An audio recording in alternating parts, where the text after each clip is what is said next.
Selam dostlar, Ennore'nin oyunları kanalımıza hoş geldiniz. Bugün sizinle birlikte Face of Shop oynuyoruz. Face of Shop daha doğrusu böyle bir şeydi. Şimdi uzatmadan gittik. Burada rakibimize seçirik. Şimdi burada hansı şeyi yapıyorduk? Burada prensesizle start düğmesi basırıq. VS. Bu mənim dostlar. Bu mənim. İndi buna tasarım oynayacağıq. Hansı bakalım. Bence bu çok güzeldi. İndi ayakkabı seçirik. Aşağılardan seçirik daha doğrusu. Aşağıdan seçirik bu arada. Bence bunu giyinsem yaxşıdır. Bence elbiseyle uyumlu olsun. Elbise uyumlu olsun.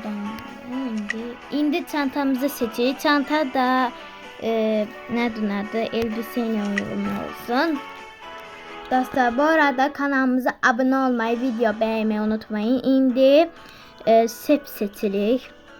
Bence kırmızı sep daha yaxşı görünür. Sırğa seçirik indi.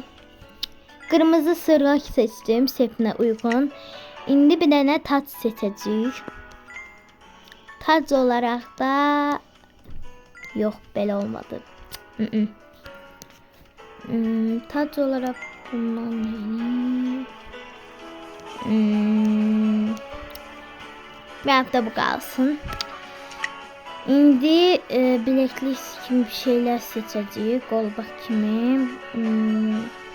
Burada her şey elmaslı diye. Yani bu elmas diyen kimi şeydi. Evet dolar. Bunu götürdüm dostlar. Kırmızı oyunu. Kırmızı sepim, kırmızı sırğa ve kırmızı qolbağım. İndi bunu geçirik. Yok. İndi saç olarak seçəcəyik dostlar. Saç olarak da aslında çolkalı da yaxşıdır ama veyahut da çolkalı da götürün çünkü çok güzeldi. Bu çok güzel olmuştu. Ve bunu pomad olarak da ruj olarak da bunları seçirəm. Kıpkırmızı ruj. Göz olarak gözün rengi ise maviş olsun. Benim gözlerim kimi.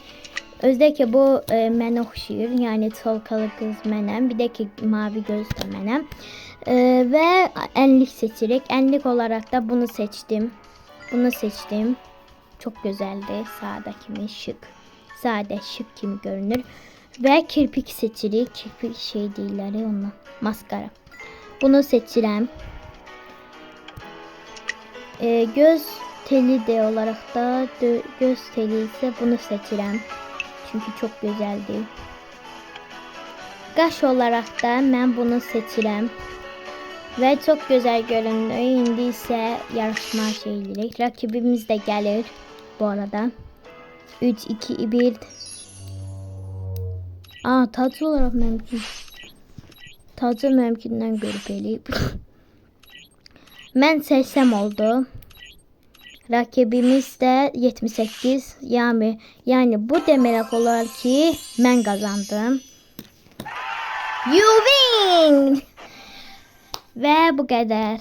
Dostlar izlediğiniz için çok teşekkür ederim. Bu videonun devamı gelmesi istəyirsinizsə kanalımıza abone olmayı, video beğenmeyi unutmayın. Hələlik.